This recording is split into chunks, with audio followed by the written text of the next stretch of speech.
future, talk radio will actually educate, inspire, and make you think. The future is now. Topics and music that affect your life from Universal Broadcasting Network. Tune in at ubnradio.com.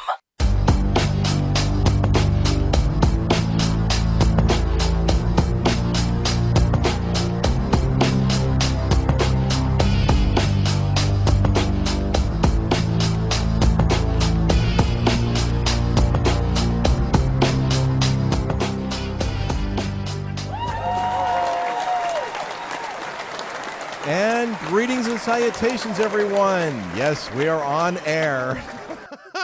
You have tuned into Dr. Judy WTF, where I am your host, Walt Lusk, and Dr. Judy Rosenberg is in studio, and we have an incredibly, very popular and extremely very special guest in studio who I've been trying to get on the show forever. It is none other than Eddie Connor, who is achieved international recognition as a soul intuitive radio host. He's been on radio forever, author and holistic humorist.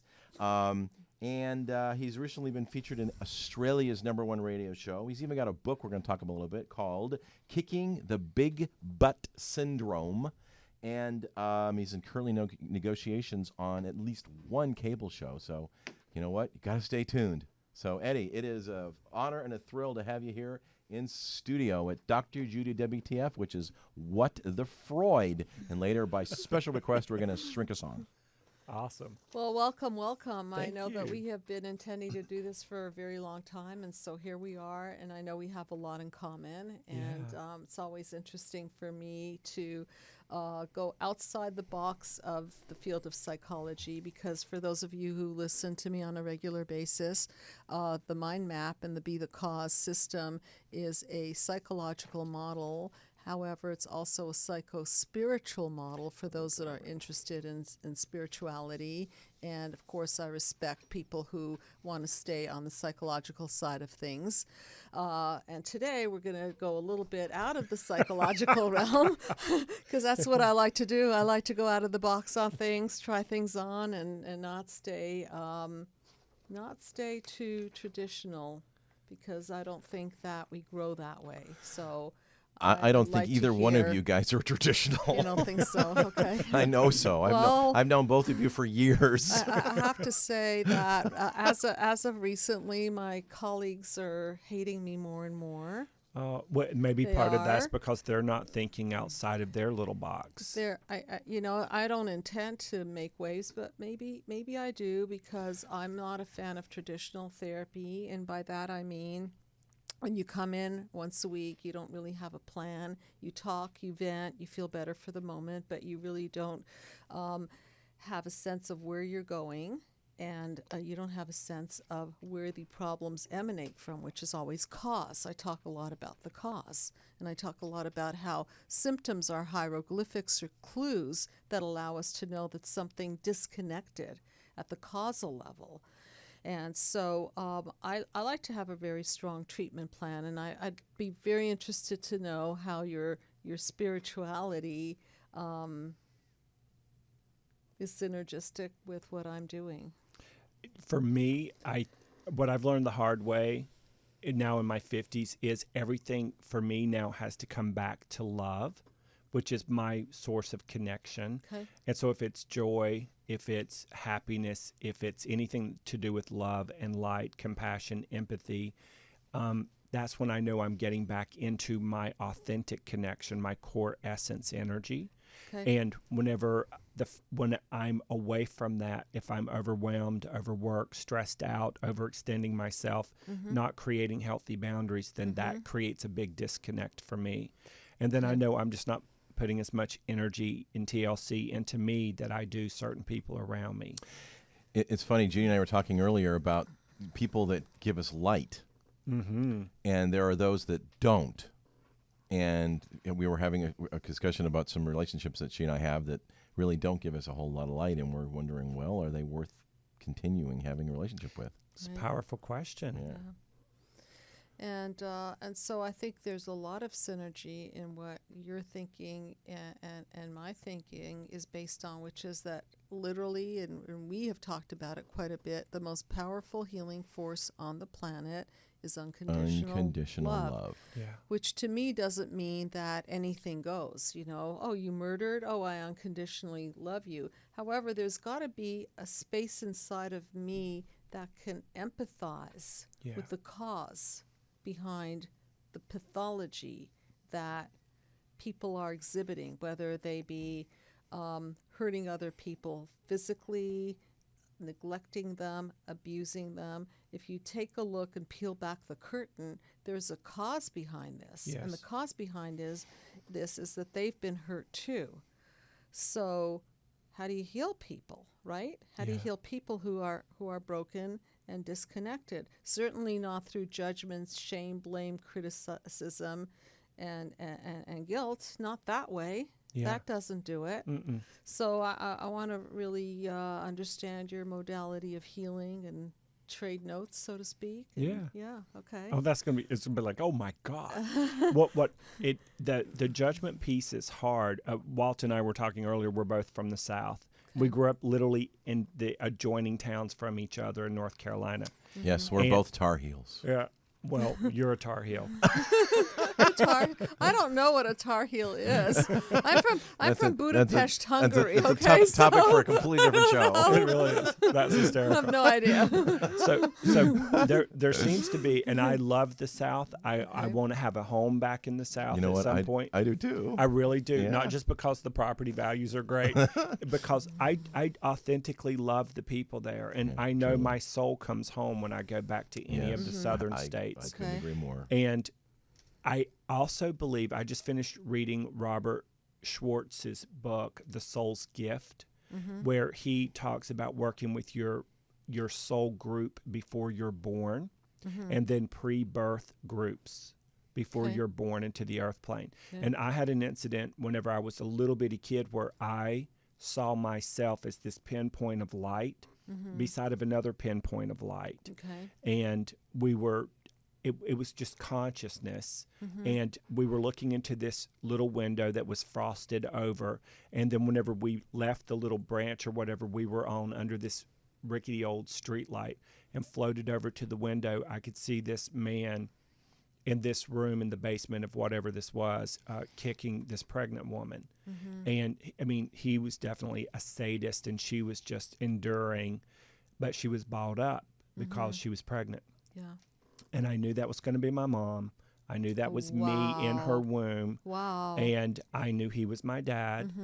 And in that moment, and whenever I had the memory, as a little boy in this lifetime, as I had the memory, I knew then that my pre-birth plan was to be a man in my mom's life that she could trust, that would give unconditional love without hurting her, because she had never had that before.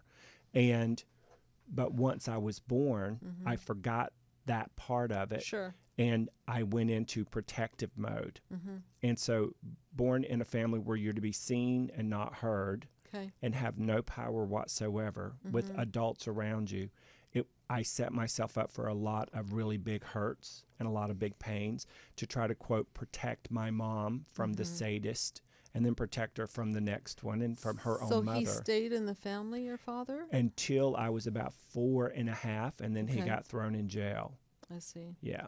Wow. So I have a question. Yes. Because I studied a lot of Kabbalah, and Kabbalah is in alignment with what you're saying, in the sense that, this is a question I have actually. Did you feel that you were choosing your family? Yes. Well, that's very in line with that we choose who we're going to be the child of. Yeah. And we choose it because we have a life lesson to learn. And I like to call these things cursed by designs, and never have I grown more than when I have one of these god-awful cursed by designs, and I've had some pretty heavy-duty ones, as you have. Yeah. You had one immediately. And that sets the stage for the opportunity, not necessarily we're all going to grow, or we're all going to die, or all we we either evolve or we devolve, right? But it sets up the opportunity for evolution. Exactly. Yeah. And for me, bringing it back around to my source connection, what keeps connecting me back is Robert talks about in his book, a lot of souls that choose what they choose will choose what he calls learning through opposites. Okay. And so my purpose is to bring love and light to the earth plane. Oh, how cliche. It is to bring love and light in a safe way and with a sort of a sense of humor about it, which sort of diffuses things. Yep. Makes people feel a lot safer. Yep. Right. And I think then they learn the lessons better. Yeah. And I came into a family with no humor, no connection, no love, and everything was about fist and power.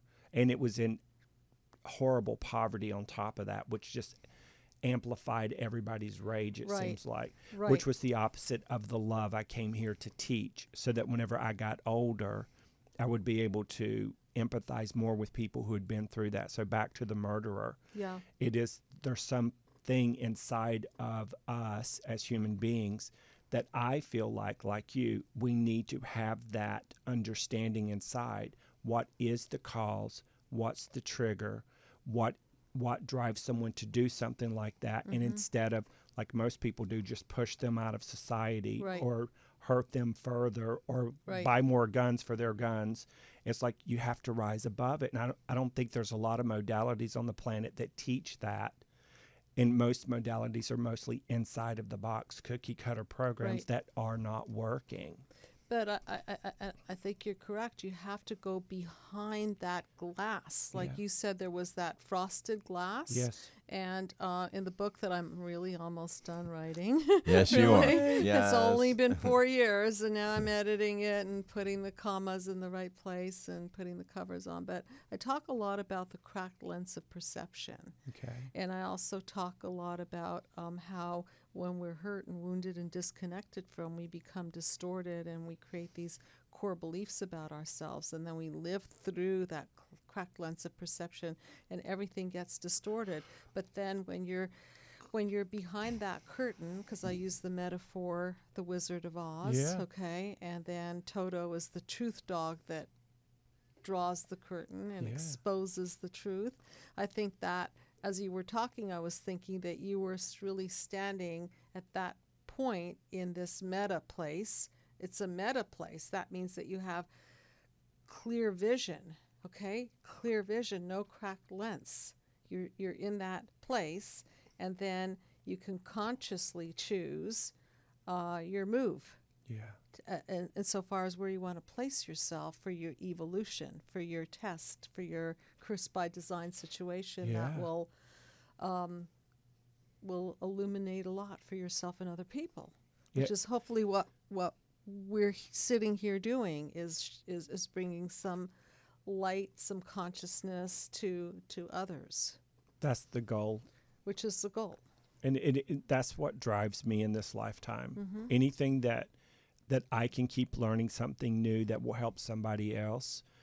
I've always felt like I was a little teacher. Whenever I was little, I would stand in front of my grandma's cornfield and talk to the corn and pretend I was in a classroom. They always paid attention. Yeah, they stood properly. Yeah, right? and they had ears. I love that. So Perfect. I had this really wicked imagination awesome. and make-believe world, which I think as an intuitive, you really have to have that overdeveloped imagination in a grounded way, so that whenever you do start receiving information, which can make you feel a little crazy if there's nobody else around you to model it for you. And then you feel isolated even more. And then you feel the pain of the isolation. And at the exact same time, there's a reason for it, even as a little 4, 5, 6-year-old kid. That's very interesting that you say that. And I connect to you by what you said, because I've had so many coincidences in my life, and then people will laugh at me and say, oh, Judy and her coincidences. So I felt very isolated in these isolated events that were looked at as, come on already, like you're boring me with your coincidences. But I always get very excited by them. Some of them are just, so really large, and And I think they're always to me some kind of a wisdom message, even insofar as to say there's something beyond The curtain. the curtain. There's something beyond this. We're reaching out. We're communicating. Okay, Yeah. I know that might sound psychotic to some Well, of you. you're saying but it something just- beyond or something more? There's something more. There's Something more. There's a communication. I always had this wish that we could T-mail each other, telepathically email each other. Well, because And, there was a time when we did that. I love the concept, and so sometimes I feel Absolutely. that when these coincidences occur, and so I'm not that much off my rocker because Carl Jung talked about synchronicity and he talked about coincidences, and I think that when psychologists get further and further into their practice, I think they go way out of the box, like Elizabeth Kubler-Ross on Death and Dying did, Yes, yes. and she started talking to children who have crossed over to the other side and returned, and they come back with massive amounts of information that they never would have known about. And so, I feel like I've got some comrades with me. So it's comforting to know that I'm not alone in this kind of thinking. And go ahead. Well, I think there's more of us coming out of the closet now than ever before. And I joke about it. It's the absolute truth. I came out as a gay person to my mom in the 11th grade. That was hard enough. And then to have to come out to her as a psychic person, 8 years later, that was harder than coming out Wow. gay. And then Okay. whenever the third time I came out of the closet was How because many I saw closets dead do you people. There were 3 big ones. 3 big So, closets, okay. Mom, I'm gay. Well, Edward, I love you anyway. I don't Right. agree with it, but I Okay. love you anyway. And then the Okay. second was, well, Mom, I'm psychic. She's like, well, so me, so's your grandma. I was going to say, you're third Oh, generation. she said that? Yeah. Really? Yeah, Oh. and Yeah, it's You like, didn't know? surprise. yeah, I'm Wow. third generation Okay. psychic, Yeah. but Okay. you didn't talk about it. It was the work of the devil. I was Southern Baptist. So it was the Okay. work of the devil. You didn't talk about it. And then Okay. the third time was, oh my God, I see dead people now. And my mom's like, that's it. That's enough. No more. So, in other words, I'm thinking, as you're saying that, and I'm testing out my psychic abilities right now, that she did too. But she didn't want to go that far with you because she didn't want to be an outcast in her own community. And she was. Okay. Oh, she was anyway. Yeah, So she's the middle okay. child of 13. Okay. And so she was, kind of a target. Interesting. Yeah. So she would disappear into books. Mm-hmm. But my mom saw ghosts all the way up until not long before she passed away. She Okay. saw ghosts and spirits. And back to your point earlier about coincidences, I call it soul chronicity. Oh, beautiful. And it is a soul chronistic thing where if you're open to it, you're going to see it. You might be in a place with a million other people, yeah. and 1 out of a million will see it. And when you see the coincidence, you'll feel it on the Oh, inside. it's very powerful. And the first time I went into any major network to be pitched a TV show, which is weird when they're pitching a TV show about you to you. And it's like, and it was Okay. at Fox where those big, the towers are in Fox in downtown LA. Sure. And I told my mom about it, and I'm on the phone with my mom. I'm going up the elevator. She's like, Edward, just be yourself when you go in there now, honey. Don't let them talk you into nothing. And I said, okay, Mama. And got in there, had the meeting, came down the elevator, was on the phone with my mom in the car, and my best friend, Tim, died in 93, and this was in 96. And there was a car that pulled in front of me. It was it was a little I can't think of the name. It was a little red. It's exactly like Tim's car, and the license plate said Tim. And I'm talking to my mom. I went, wow. And Tim worked for Fox. In Raleigh, North Carolina. And I said, wow, Mom, Tim's with me. And she said, well, how do you know that? And I told her what I just told you. She said, Edward, I think you just look for that shit. And I It's said, right in front of you, Yeah. for goodness sakes. and it's like, Mom, I don't look for it. I get it. I see it. And as she was getting closer to the twilight part of her life, as it were, then she would start having some of the same soul chronistic things too. I've also watched this. I watched my uncle die. Actually, he died many years ago. 2 days ago, my grandfather's birthday, and he was buried probably today. Yeah, probably today. Wow. And I can still feel his energy, and I can remember him being drawn to his family was coming back to him. I watched that happen to my uncle. I watched that happen to my grandmother, that the spirits were calling them. Yeah, back to the light. Yeah, back to the light. But that we have, in birth we have midwives, right? Or doctors or nurses to help us birth into the world. And I think when we birth back into the light, we also have midwives or husbands or uncles or aunts or mothers or fathers or sisters or brothers, and they're helping us cross over the bridge. I think so too. Just as people will pray to Christ or God or Buddha or Kuan Yin or Avalokitesvara, we can also pray to Elizabeth Kubler-Ross. Right. We can call on Benjamin Franklin. We have, because their consciousness, energy has to go somewhere. Right. And they're not back in physical consciousness. So anytime we're embarking on something that's outside of our normal comfort zone, or we're going to be doing something unfamiliar to us, why not call on the powers that have lived that experience on the earth plane and bring in their consciousness too? Tesla's a great one right now. Yes. Bringing his consciousness back in and just wowing people with it a little step at a time. Right, that we could tap in. I remember information. What I look for is I look for universal truth. So I'm just always a student of spirituality, and I have studied, as you know, Kabbalah. I've studied Christianity, Paramahansa, Yoga, Nanda, Judaism. Christ consciousness. I happen to be Jewish. I want to delve deeper into the mysticism of Judaism and also the ritual practices, not so much for the dogma of it, but more for the energetic quality of it. I want to understand more about this energetically. And I would think also, I've always been fascinated by what makes people tick, what makes them do things, whether it's murder somebody or what makes them pull their car off the side of the freeway and go save a turtle.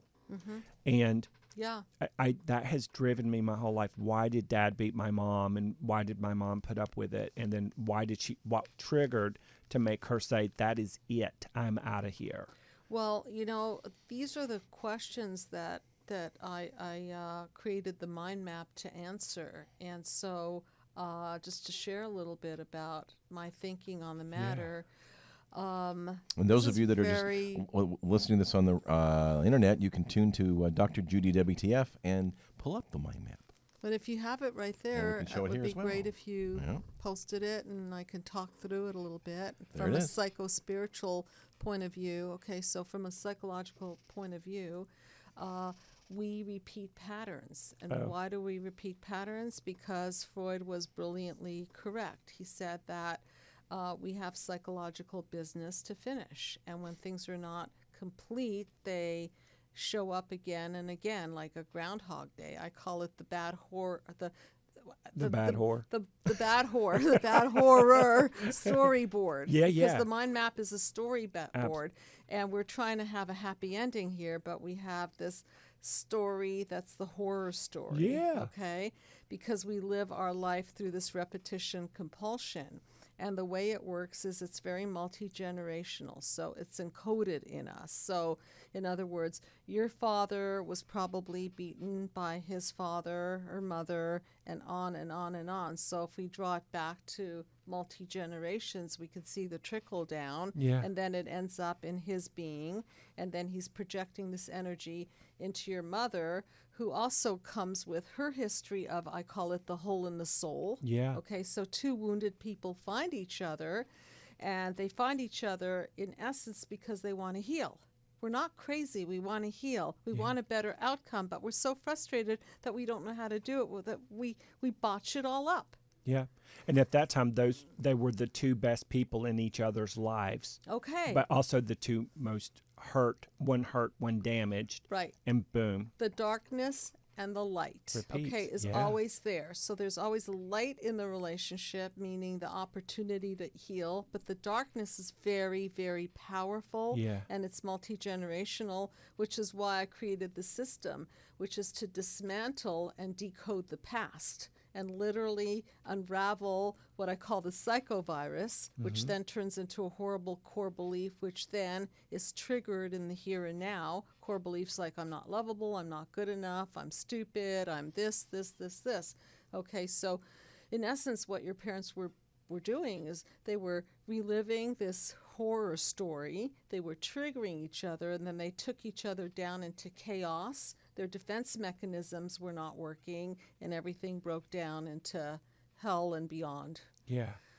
So, and from a psycho-spiritual model, we can see that the first panel represents the Big Bang, or the light, or source, or God, or universal truth, or whatever you want to call it. And then when this wholeness of truth gets fractured, what then happens is that the wounds open up and everything becomes this duality. And then we want to reunite the duality, but we have to go through a process of entropy and chaos, and we have to do our trip, the life trip, in order to go back into that paradigm shift and earn back the light and go back to source. So that's the psycho and spiritual model of the mind map. Wow. And are you would know this better than I because of your training and your education. In the spiritual work I do, and I'll be doing readings for people, and these certain patterns that do show up, if you're like, I'm the one in my family that broke some of the patterns. Right. A lot of them, actually. Yeah. And then you're the outcast as a result of it, and you're the asshole, and you're the jerk, and you're all of that stuff. Yes. Well, interestingly enough, even though people do want to break out of the pattern, they don't want to break out of the psychological prison, which we call childhood is a hostage situation, because of many reasons. One is that the cause is always, and I'm going to say this a few times so people will get it, not the blame, not the fault, not the shame, none of those, but the cause is always mom and dad. Yeah. Always. Because as long as they carry the psychovirus from their multi-generational history and they don't break it, then they infect the next generation. So parents are always the cause, and they always have the opportunity to break and clean theirs so that they don't transmit the psychovirus to the next generation.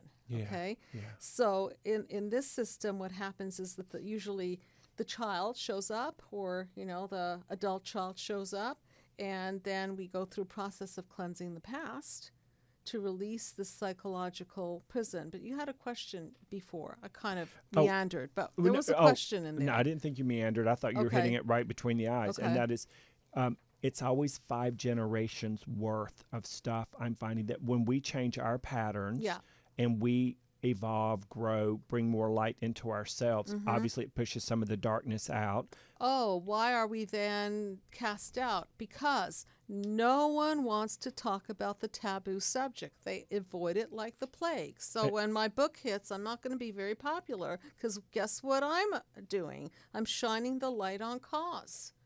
Mommy, daddy, not blame, not shame, but cause. You're gonna have to Because I'm tracing the system. Yeah. Okay? And we can't get to compassion, empathy, and forgiveness until we have exorcised, so to speak, expressed and expelled the traumas of the past. And it's a process. It's not a process of dooming our parents. It's a process of really releasing ourselves from psychological prison, because they couldn't do it for us, because they couldn't do it for themselves. Right. So they need a therapist, psychologist to let them out of jail. And that's the point is that you can't do this by yourself. You need like gigantic blind spots, and it's just not going to happen. And if you're just joining us, thanks for tuning in. You are listening to Dr. Judy WTF, which of course is What the Freud. And usually this is a call-in show, but we have an amazing guest. 2 of my favorite people are on air, Dr. Judy, and Eddie Connor is in studio. Yay. And he also was a host of a show that I do periodically called Truth Be Told. And next week, we're going to have a lot of fun talking about and on 9/11. And if you want to catch us, you can catch us on Stitcher and iTunes, and of course here at ubnradio.com as well. So, and we're just having an amazing conversation about light and love. And I love the title of your show, because the main instrument in the system that I created is the truth light. Yeah. Truth will set us free. It so does. that when we shine the truth light on the unconscious, on the darkness, on the lies of the past, because your father was very ill because he believed in a lie. Yeah. Your mother was very ill because she believed in the lie. And the Yeah. lie is, for those of you who haven't heard this before, the lie is the core belief that we believe. I'm not good enough. I'm stupid. I'm not lovable. I am incompetent. These are the lies that get encoded in us, and then we live very through early. this cracked lens of perception, and then it distorts our life to the point where, hey, why are you looking at me like that? You think I'm stupid, right? Okay, so that's the projection.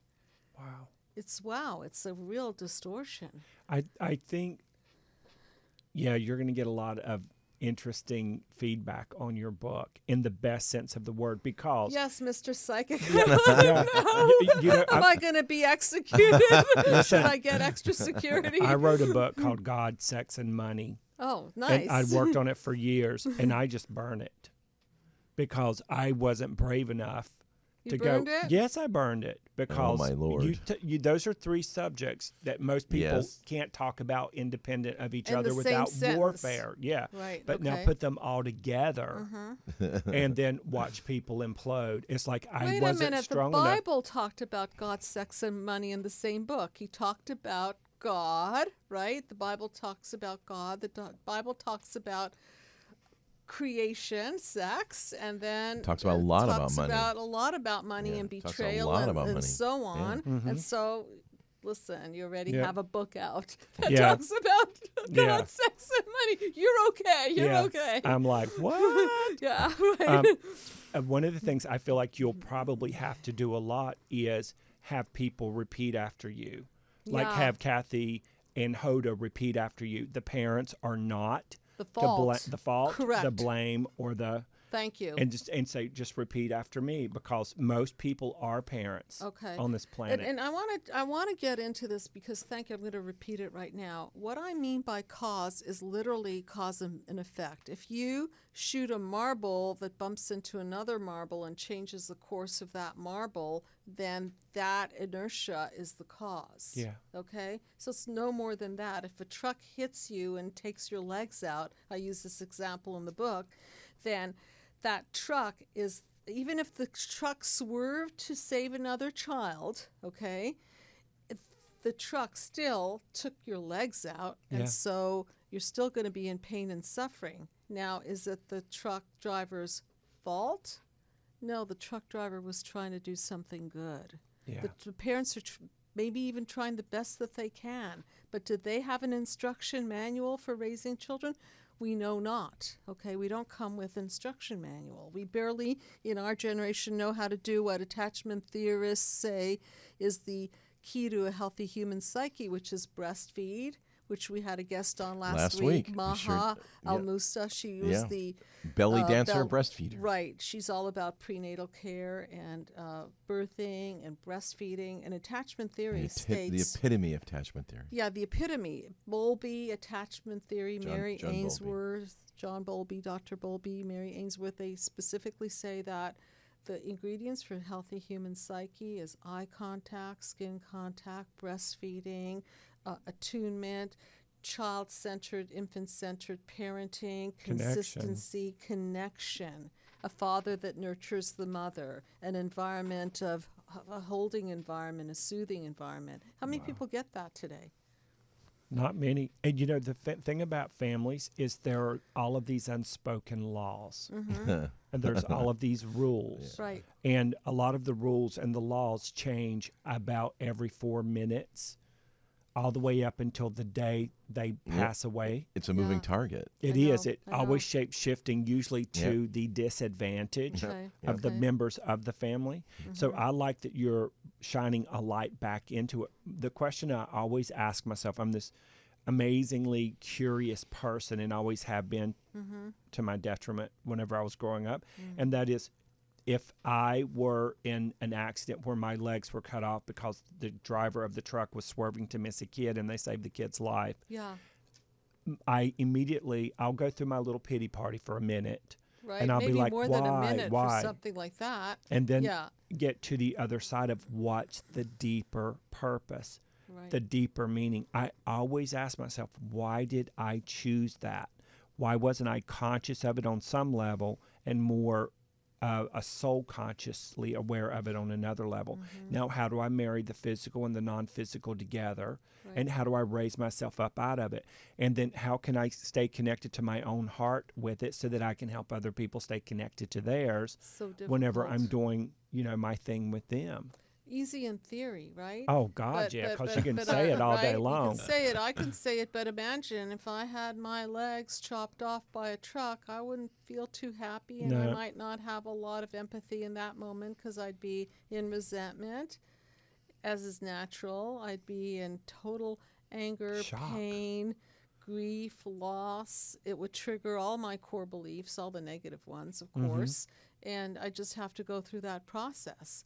And ultimately, if I'm fortunate and connect with my spirituality, it would just be another curse by design that I would have to use to bring more light to myself and humanity, right? Because if I didn't do that, then I'd go nuts, Yeah. right? So we always have to struggle with that light and the darkness. Are you fascinated by how many people don't know that they have a purpose?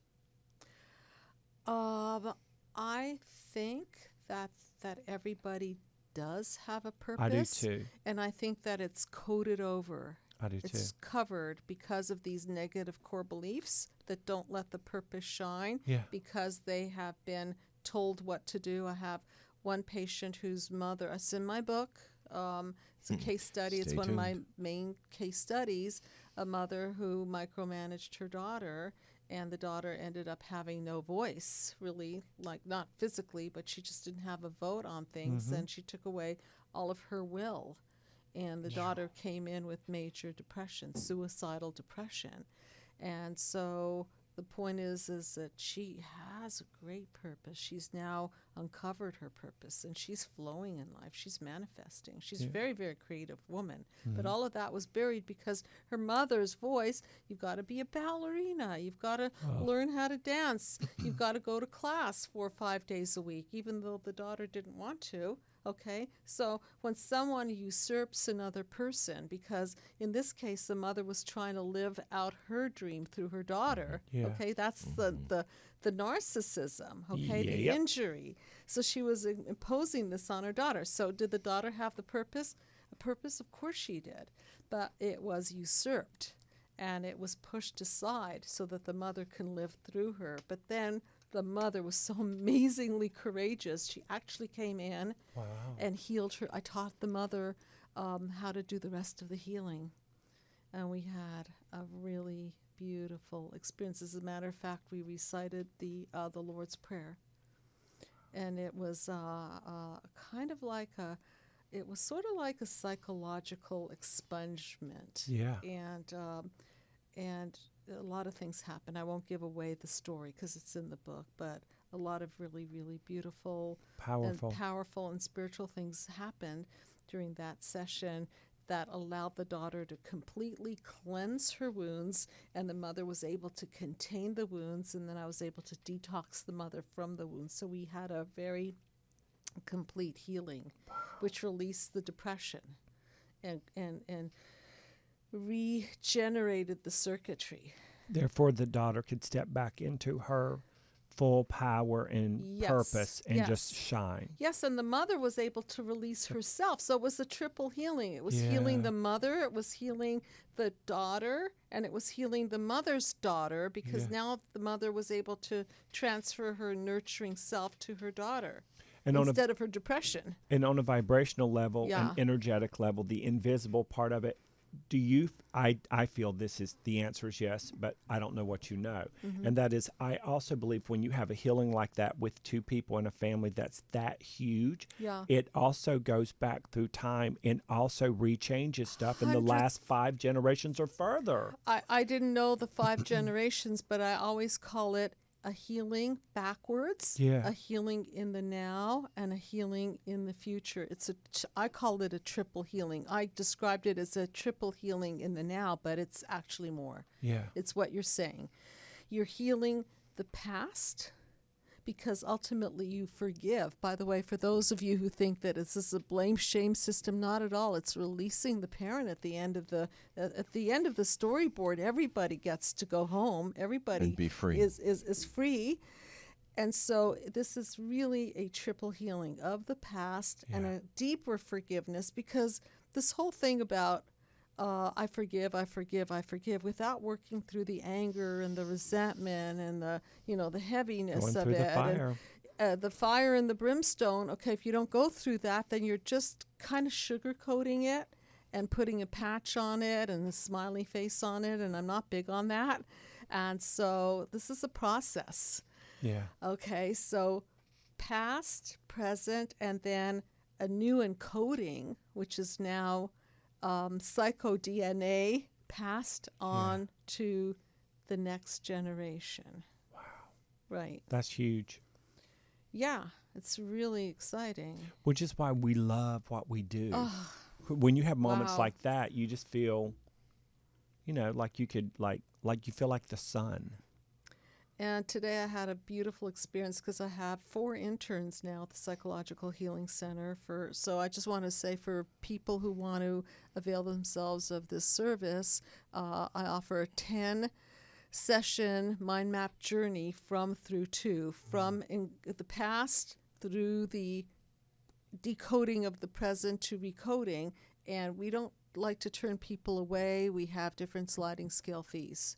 So I just wanted to say that. Yeah. So what were you saying? Oh, I was going to say one of my psych assistants today had the experience of doing one of these cleansings with one of his patients that actually was doing teletherapy with. Yeah. And he just ran in and says, "Oh my God, Dr. Judy, I just did the truth conversation with one of my patients, and it was just so beautiful."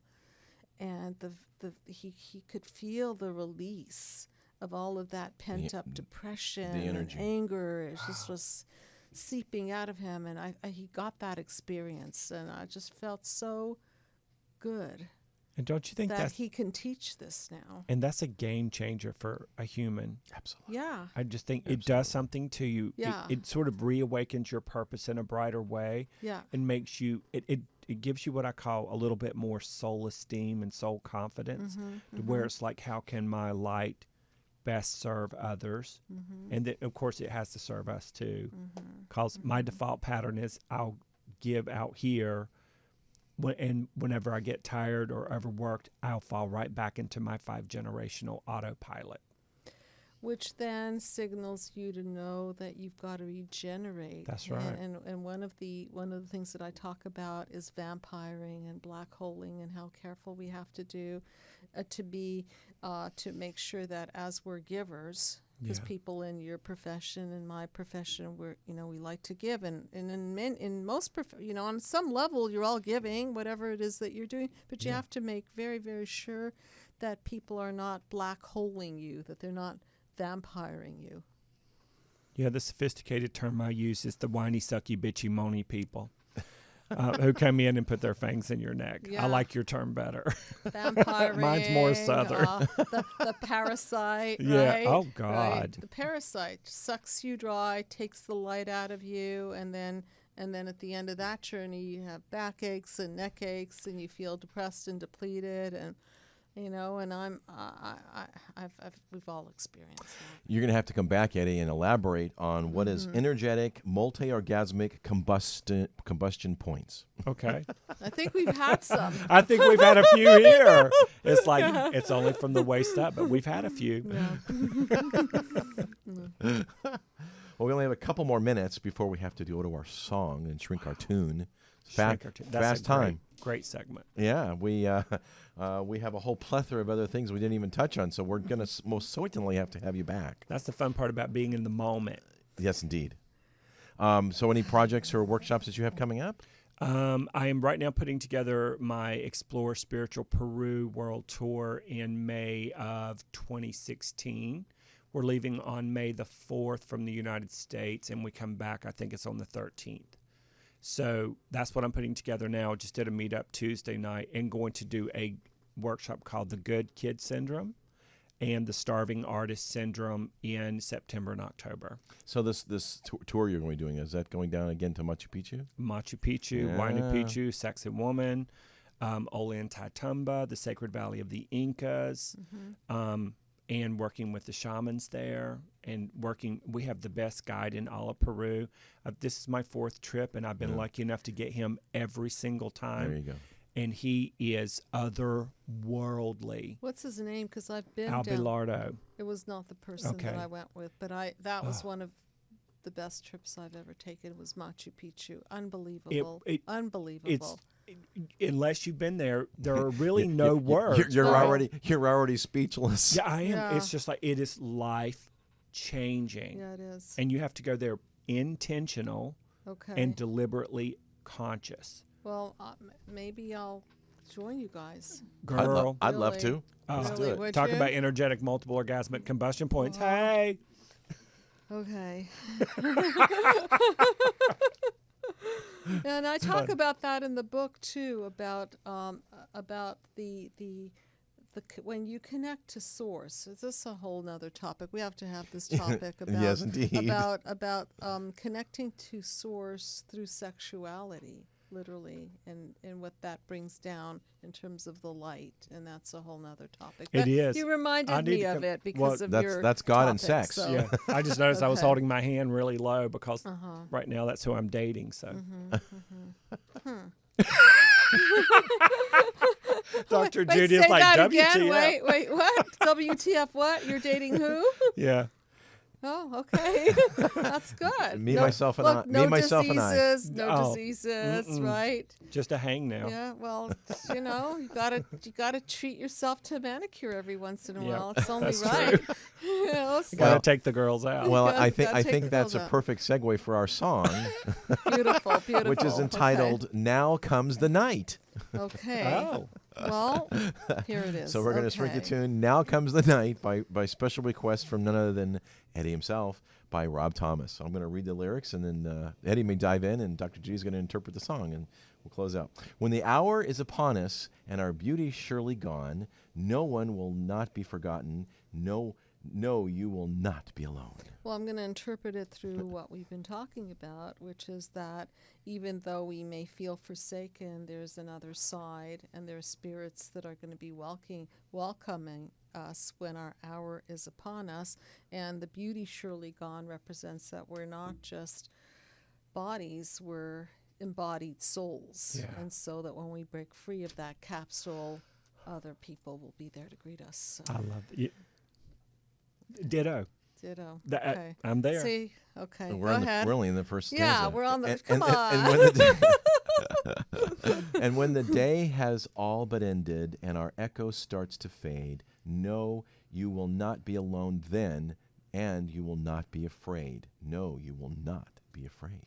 Well, I interpret the echo to mean our message. Maybe our verbal echo is starting to fade because we don't have a voice, but I think if the message is strong, it's not going to fade because it'll transfer from one generation to the next. And hopefully the message that is strong, that's more than just words, but has deeper soul meaning, will continue to resonate. The energy keeps going out there and affecting people. Right. But when the fog has finally lifted from my cold and tired brow, no, I will not leave you crying, and I will not let you down. No, I will not let you down. I will not let you down. Well, I look at the fog as that faded, that foggy lens that we see through, and when that has lifted, really, then there's the illusion that we're alone, the illusion that Source God is not by our side because we're so entrapped into the three-dimensional world, that once that fog has been lifted, then we see that there's so much more there for us. And now comes the night, feel it fading away, and the soul underneath, it is all that remains. So just slide over here. Leave your fear in the fray. Let us hold to each other till the end of our days. So the night is death, Yeah. okay? And it's coming, it's fading us away, but yet the soul underneath is rising. As the sun is going down, the light is coming out, is what I'm seeing. And so, but still we're human, we have fear, and we want to hold each other through this experience, because until the moment where we really let go and trust, we need each other. We just do, because we're human and we're frail, and we want to hold on to this humanity until the end of our days. We'll I'm have to have blown you. away. We'll have Yes. to come back and shrink another one of your songs. Yeah, I'm telling you. That's been Now Comes the Night by Rob Rob Thomas. Yeah. Well, it's only because of our conversation that I saw it that way. Because I'm telling you, I would never have seen this had we not talked about this. And this is the way I see everything. Yeah. I mean, everything is through the soul color glasses for me. Beautiful. So the cracked lens of perception from a psycho-spiritual perceptional lens is that soul color glasses. Yeah. That's gorgeous. Oh. Thank you. Oh, thank you. That was amazing. Now, if they want to, this was amazing. it was truly amazing. Now, if they want to hear more, learn more about you, Eddie, what's your website? EddieConner.com, CONNER.com. Yeah, he's got some cool stuff. You can sign up, and he always puts out a wonderful little monthly little newsletter that always has some little nuggets of intuition in it. Thank you, Walt. You're quite welcome. It's fun stuff. So that has been our show. Again, we're going to have Eddie come back sometime, so check your calendar. This has been Dr. Judy WTF here at UBN Radio, and I'm your host, Walt Lusk, with Eddie Conner and Dr. Judy Rosenberg. We're going to close out with our song, Now Comes the Night. Until next time, God bless everyone, and thanks so much for listening and tuning in. And thank you so much for gracing And thanks us so much, with your Eddie, for being in the presence. studio. So much fun. So much Thank fun. you. Yeah. It's beautiful. Uh-oh, I lost it. What is it?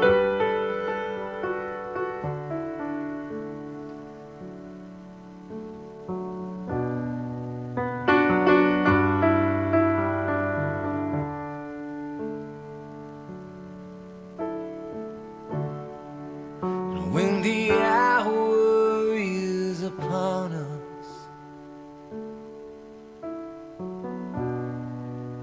and our beauty surely gone,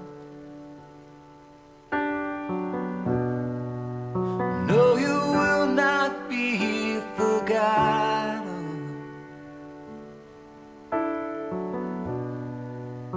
and you will not be alone. No, you will not be alone. And when the day has all but ended,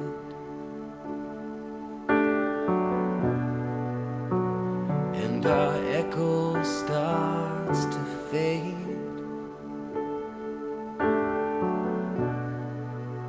no, you will not be alone then,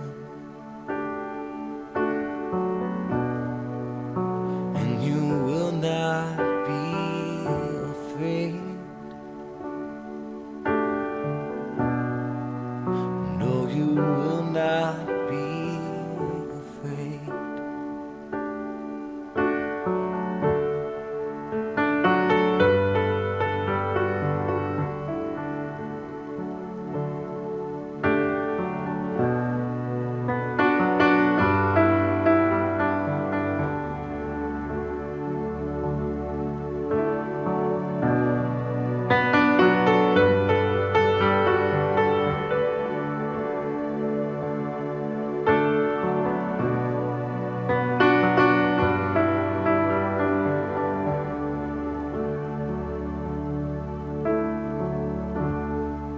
And when the fog has finally lifted